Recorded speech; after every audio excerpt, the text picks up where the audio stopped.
Gold of Ancient America. Art of Colombia.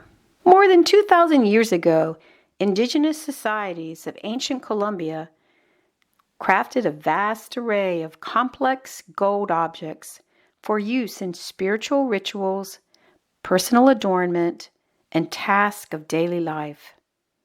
Chiefdoms believed animals, people, plants, land, water, and sky all had spirits. They trusted the transformative power of gold to connect this natural world with the divine, keeping the universe in balance. Spectators sang, played instruments, burned incense, and danced as a raft floated to the center of Lake Guatavita. Aboard, a naked Muisca cacique, or chieftain, covered in gold dust, radiated like a sunbeam. He and 4 others threw gold and emeralds into the lake as offerings to gods. According to accounts by Spanish explorers, the legend of El Dorado, a golden kingdom in the New World, arose. Over 150 years, explorers took more than 81 tons of gold from Spanish territories in America. This treasure supported the first global empire of the world, ruled by King Charles V of Spain, who was the Catholic head of the Holy Roman Empire. For late medieval Europe, gold was a symbol of wealth and power, but for the ancient indigenous societies of what is now Colombia, gold was valued for its transformative power. By wearing a gold animal ornament during rituals, shamans, or spiritual leaders, believed their spirits transformed into that animal, like the birdman here, and traveled to other dimensions of the cosmos. To begin the ritual, shamans chanted, danced, and chewed lime, coca leaves, and other plants, inducing a trance. During this half-conscious state, they experienced a sensation of travel, often by flight, to a supernatural world where they acquired knowledge such as cures for diseases. To avoid droughts or other disasters, they negotiated with ancestors and other spirits to keep the cosmos in order. Upon their return, shamans, like the Batman here, shared what they experienced with their community. Caciques depended on the guidance of shamans in many matters, such as when to make war. Artisans also made gold objects of adornment, like nose ornaments, necklaces, diadems, pectorals, wrist and leg bands, spear throwers, and earrings. Found in all regions of Colombia, nose ornaments were the most common gold jewelry. Artisans also made tools like chisels, needles, fish hooks, and polishers, which were used in daily life. Elaborate lime poporos, or flask, and dippers, as seen here, large gold body ornaments, musical instruments, spoons, and bowls were made for caciques, shamans, and respected elders. When a leader died, the objects he used during his lifetime were placed with his body in a tomb. Gold, ceramics, and other possessions were thought to give him power and identity as an ancestor or semi-divine supernatural figure, and ensure his well-being for eternity. Additional gold works were crafted specifically for burial. This large Kalima funerary mask would have been placed at the feet or atop the face of the wrapped corpse of a high-status person to aid his travel from the natural world to the spiritual realm. In some tombs, multiple masks were discovered stacked one on top of the other. Workers collected alluvial gold petals from sands and gravels of riverbeds and mine gold from thin veins of metal in hard rock, seen here. Since the Muisca lacked gold in their area, they traded emeralds, cotton, and salt for gold from neighboring chiefdoms. Gold in its purest form is difficult to work with, as its melting point is 1,063 degrees Celsius. Artisans often combined fine gold with copper because it lowered the metal's melting point.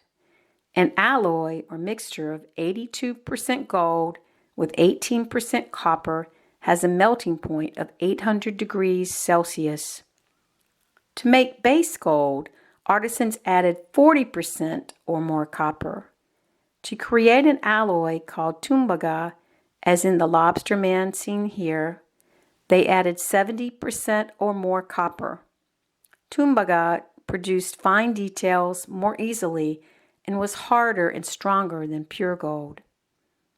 Gold workers used stone hammers to beat gold into sheets that were cut with chisels and hammered into concave molds. Artisans also pressed gold sheets against convex patterns made of wood or stone. A design like the phalanx seen here emerged that stood out from the surface. When tumbaga was used, it became brittle after hammering, so it was heated, cooled, and then hammered again. To cast gold pieces, artisans created beeswax sculptures. Wax channels and openings to allow molten gold to circulate were added. The wax was enveloped with fine clay. After firing, the molten wax was poured out, leaving a clay mold. Molten gold was poured into the mold, filling the space of the missing wax. After cooling, the outer clay mold was broken away, revealing a gold sculpture. Colombia was once home to 60 indigenous societies. 12 tribes practiced gold working. The prominent were the Tairona, Zenu, Quimbaya, Muisca, Tolima, and Kalima. This hollow cast Tairona figure depicts either a cacique, an elder, or a shaman. His large headdress has a double bird diadem and elaborate bird-like side pieces. He wears a kidney-shaped nose ornament, crescent-shaped earlobe dangles, a belt, a necklace, and armbands. Having loops in back, it was worn as a pectoral by a high-status person.